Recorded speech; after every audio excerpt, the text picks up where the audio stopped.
Hello friends, हमने last video में देखा था कि सेल को अच्छी तरह से समझाया गया है और आशा करते हैं कि आपको भी अच्छी तरह से समझ में आया होगा। इसके बाद हम देखेंगे डीएनए, आरएनए और क्रोमोसोम। ये क्या होते हैं, इनके नाम, खोज वगैरह, इनमें जो जो सारी टर्म्स रहते हैं हम उनको अच्छी तरह से समझेंगे। तो चलते हैं फ्रेंड्स, देखते हैं कि क्या होता है। सबसे पहले हम देखेंगे जीन। यहाँ आपको दिखाई दे रहा होगा जीन। जीन क्या होता है? जीन जो है मानव कोशिका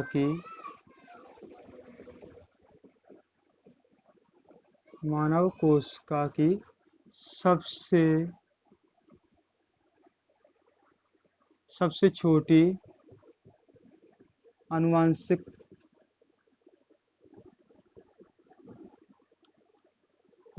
इकाई है, अनुवांशिकता इकाई है। हमने देखा जीन क्या होता है। तो जीन जो है मानव कोशिका की सबसे छोटी अनुवांशिक इकाई है। अब अनुवांशिक इकाई क्या होता है हम देखते हैं आगे जाके कि जीन क्या होता है एक्चुअली में। जीन हमारा रहेगा, इसके अंदर जो क्रोमेटिन मटेरियल होता है, इसके अंदर जो क्रोमेटिन मटेरियल होता है, क्रोमेटिन मटेरियल मतलब क्रोमोसोम।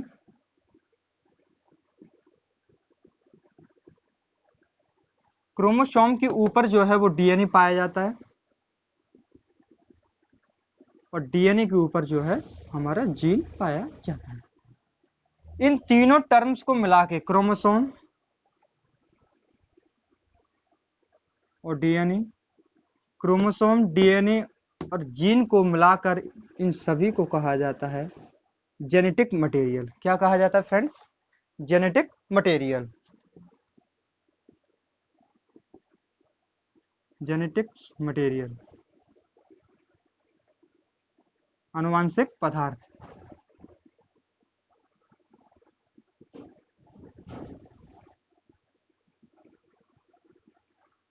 आनुवांशिक पदार्थ कहा जाता है, जेनेटिक मटेरियल कहा जाता है। और क्या क्या देखेंगे? सबसे पहले हम ले लेते हैं क्रोमोसोम को। जीन हमने देखा कि जीन क्या होता है, मानव कोशिका की सबसे छोटी आनुवांशिक इकाई होता है। तो क्रोमोसोम को देखते हैं जरा। क्रोमोसोम में डीएनए और हिस्टोप्रोटीन पाया जाता है।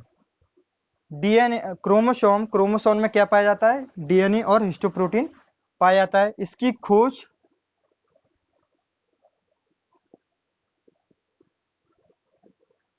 क्रोमोसोम की जो खोज है वो कार्ल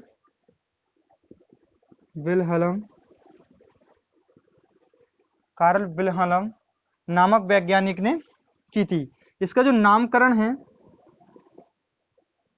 नाम जो रखा था क्रोमोसोम का, जो नाम रखा था, वाल्डियर नामक वैज्ञानिक ने रखा था। वाल्डियर नामक वैज्ञानिक ने रखा था। और क्या होता है क्रोमोसोम? क्रोमोसोम हमने आपको बता दिया कि डीएनए और हिस्टोप्रोटीन इसमें पाया जाता है। क्रोमोसोम की खोज जो है कार्ल विल्हम नामक वैज्ञानिक ने की है। क्रोमोसोम जो नाम है वो वाल्डर वैज्ञानिक ने दिया है। साथ साथ में हम ये भी देख लेते हैं कि मानव कोशिका में कितने जोड़ी क्रोमोसोम पाए जाते हैं। मानव कोशिका में कितने जोड़ी क्रोमोसोम जो है पाए जाते हैं और कितने भिन्न होते हैं, कितने समान होते हैं और इनका कार्य क्या होता है। तो आगे हम यही देखेंगे। तो हम देखते हैं फिर इसके आगे। इसको एक बार देख लीजिए, स्क्रीनशॉट ले लीजिए, वीडियो को रोक लीजिए। मैं यहाँ से आपको एकदम डिटेल में बताऊंगा। क्रोमोसोम खत्म करने के बाद हम फिर डीएनए आरएनए पे जाएंगे, फिर आगे बढ़ेंगे। मैं रफ कर देता हूँ इसको।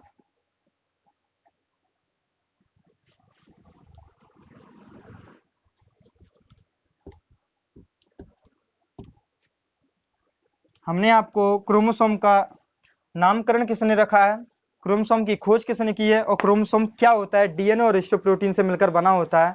अब हम आगे ये देखते हैं कि मानव कोशिका में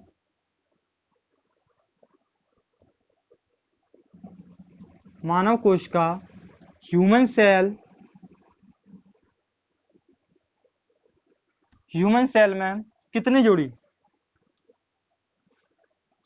शुक्राणु, क्रोमोसोम को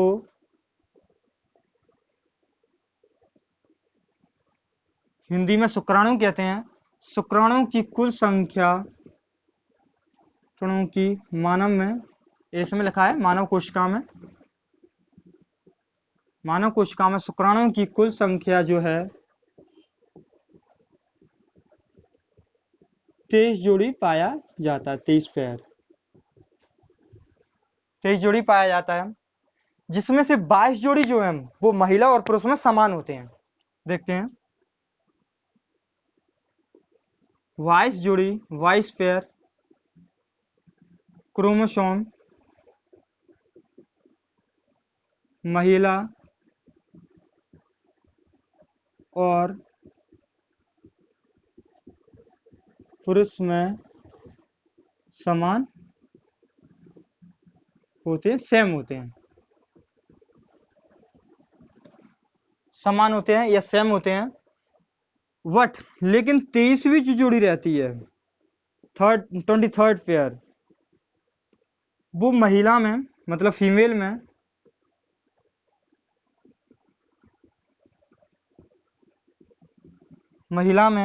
XX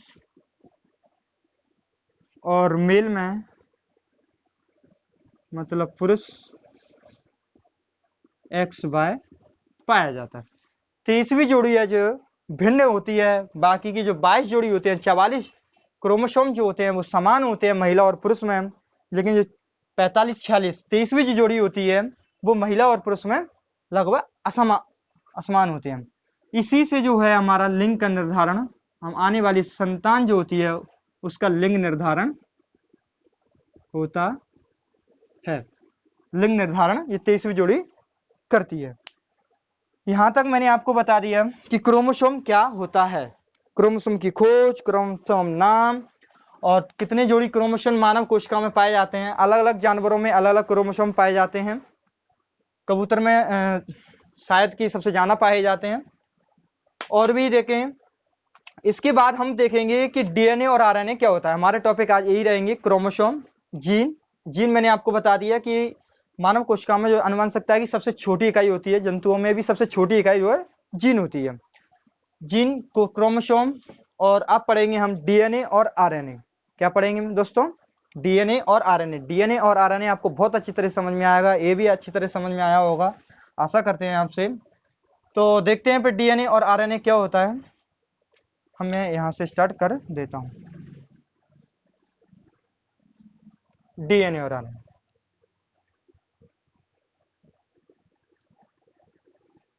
डीएनए और आरएनए, डीएनए और आरएनए की जो खोज है, खोज वो वाटसन एंड क्रिक ने की थी। डीएनए और आरएनए की जो खोज है वो वाटसन एंड क्रिक ने, इंग्लिश में भी यही लिखेंगे, वाटसन एंड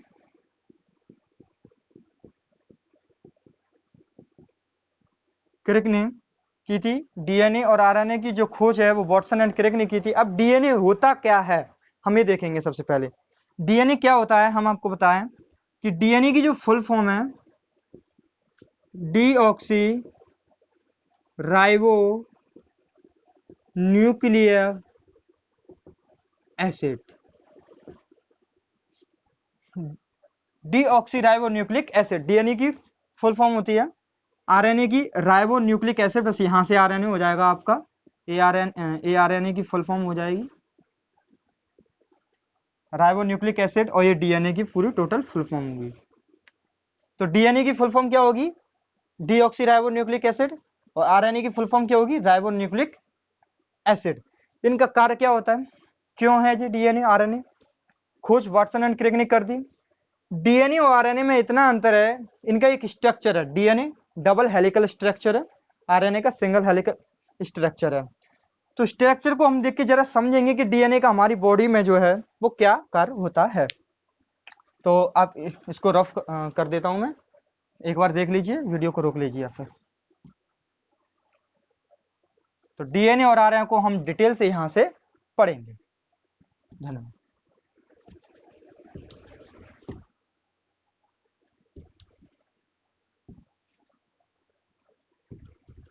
अगर आपको कुछ समझ में नहीं आ रहा है तो कृपया करके कमेंट में लिखें, जब भी तो हमें मालूम पड़ेगा।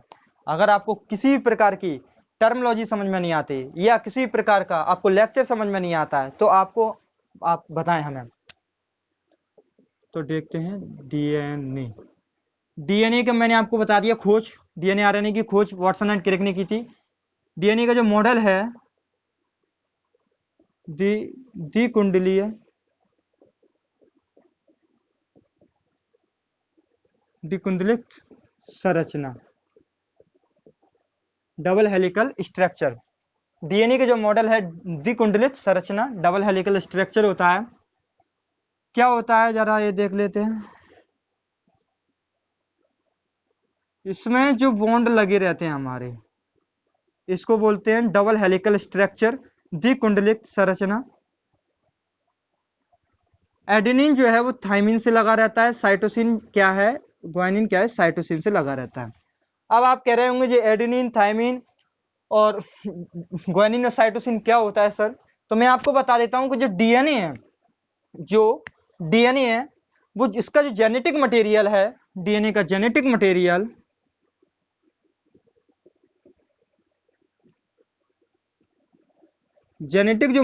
है वो 4 नाइट्रोजन युक्त क्षारों से मिलकर बना होता है। 4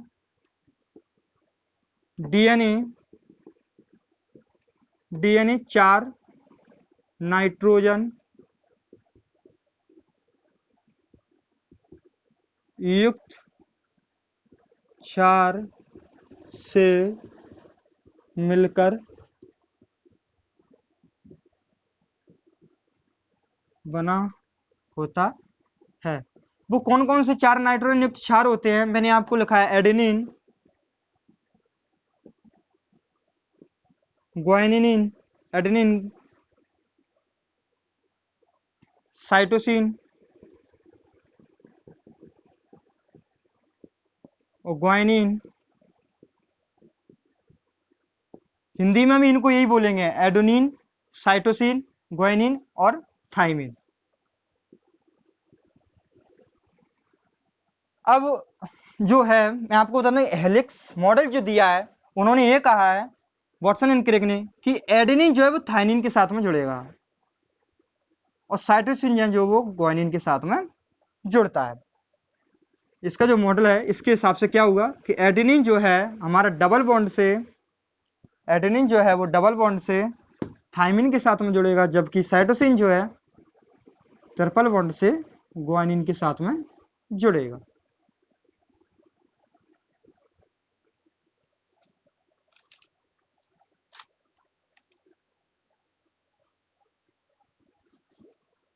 ये हमने जोड़ा है एडेनिन को थाइमिन से और ग्वानिन को साइटोसिन से। इसके आगे हम क्या देखेंगे कि मॉडल तो हो गया, खोज भी हो गई, जेनेटिक मटेरियल 4 नाइट्रोजन क्षारों से मिलकर बना होता है, एडेनिन, साइटोसिन, ग्वानिन और थाइमिन से मिलकर बना होता है, डबल हेलिक्स स्ट्रक्चर है। इसके अलावा और क्या है? इसके अलावा अब हम पढ़ेंगे कि आरएनए में क्या होता है कि थाइमिन के स्थान पर वो भी 4 नाइट्रोजन युक्त क्षारों से मिलकर बना होता है, लेकिन वो थाइमिन के स्थान पर आरएस है, यूरेसिल आ जाता है। तो देखते हैं कि आरएनए क्या होता है। आरएनए को एक बार रफ पढ़ते हैं। ये डीएनए हो गया हमारा टोटल, इसके अलावा कुछ नहीं है डीएनए में, मैं आपको बता देता हूं। हाँ, डीएनए का एक थोड़ा सा और रह गया, जो बॉन्ड रहते हैं फास्फो डाइस्टर बॉन्ड कहते हैं, या हाइड्रोजन, ये तो आपने को बहुत, हाइड्रोजन बॉन्ड से जुड़े होते हैं। यही रह गया था कि फास्फोडाइस्टर बॉन्ड या हाइड्रोजन बॉन्ड से ये जो एडेनिन थाइमिन के साथ में जुड़ा रहता है, साइटोसिन ग्वानिन के साथ में जुड़ा रहता है। इसके अलावा और कुछ नहीं है। आरएनए हम समझते हैं कि आरएनए क्या होता है। आप एक बार वीडियो को रोक लीजिए, स्क्रीनशॉट ले लीजिए। आपको कुछ भी किसी भी प्रकार की समस्या होती है तो कृपा करके कमेंट में बॉक्स में लिखें कि इससे तभी मैं समझ पाऊंगा आपकी समस्याओं को, हमें मालूम कैसे पड़ेगा। आरएनए जो है वो सिंगल हेलिकल स्ट्रक्चर होता है। इसका जो जेनेटिक मटेरियल है मैं लिख देता हूं, एकल एकल कुंडलित,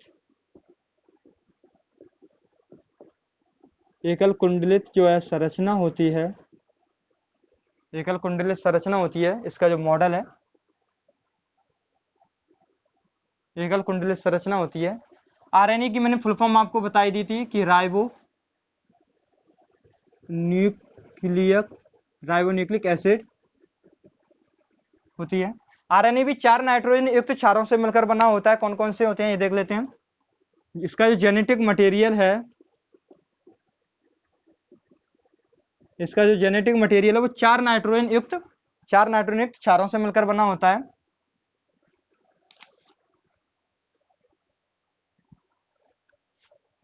चार नाइट्रोजन युक्त क्षारों से मिलकर बना होता है। 4 नाइट्रोजन बेस क्षार, क्षार को इंग्लिश में बेस के 4 नाइट्रोजन बेस से मिलकर बना होता है। वो कौन कौन से होते हैं जरा देख लेते हैं। वही एडेनिन, पहले मैंने इंग्लिश में लिखे थे, अब मैं हिंदी में लिख देता हूं। एडेनिन, ग्वानिन, दिखाई दे रहा है आपको, ज्यादा छोटे अक्षर हो रहे हैं।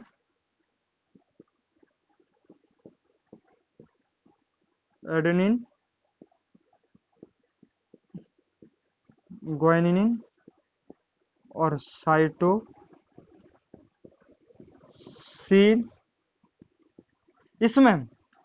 उसमें चौथे नंबर पे क्या था? थाइमिन। इसमें थाइमिन के स्थान पर यूरेसिल आ जाएगा, यूरेसिल आ जाएगा। यूरेसिल थाइमिन के स्थान पर, थाइमिन के आ जाएगा। ये जो है हमारा यूरेसिल आ जाएगा। इसमें बॉन्ड लगे रहते हैं, मैंने आपको बताया कि एडेनिन, ग्वानिन, साइटोसिन, ये भी जो रहते हैं एडेनिन, ग्वानिन, साइटोसिन और यूरेसिल। ये हो गया आरएनए। डीएनए हमने पहले पढ़ लिया। आरएनए में क्या क्या पढ़ा? खोज तो हमने पहले पढ़ ली थी इसकी, वाटसन एंड क्रिक ने की थी। राइबोन्यूक्लिक एसिड होता है, एक कुंडलित संरचना होती है, जेनेटिक मटेरियल होता है और ये 4 नाइट्रोजन क्षारों से मिलकर बना होता है। एडेनिन, ग्वानिन, साइटोसिन और यूरेसिल थाइमिन के स्थान पर आता है। अब देखते हैं कि आरएनए 3 प्रकार का होता है। इसी में देख लेते हैं। आरएनए जो है वो 3 प्रकार का होता है। आरएनए एक तो होता है आरआरएनए, एक होता है टीआरएनए और एक होता है एमआरएनए। इधर लिख लेते हैं, कहीं पे भी कुछ भी लिख लो, कोई दिक्कत नहीं। एमआरएनए, टीआरएनए और आरआरएनए। जरा ये होते क्या, जरा देख लेते हैं। एम का मतलब होता है मैसेंजर, मैसेंजर आरएनए। ये मैसेज संदेश प्रदान करता है जिनका। ये transfer TSC, transfer RNA, T से ट्रांसफर आरएनए और आर से राइबोसोमल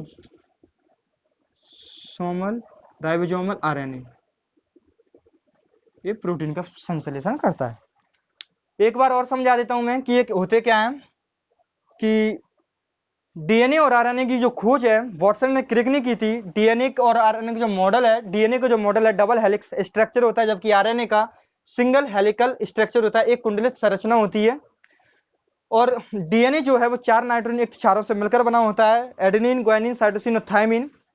उनको जो बॉन्ड से जुड़ने का जो कार्य करता है, उन बॉन्डों का नाम है फास्फोडाइस्टर बॉन्ड और हाइड्रोजन बॉन्ड।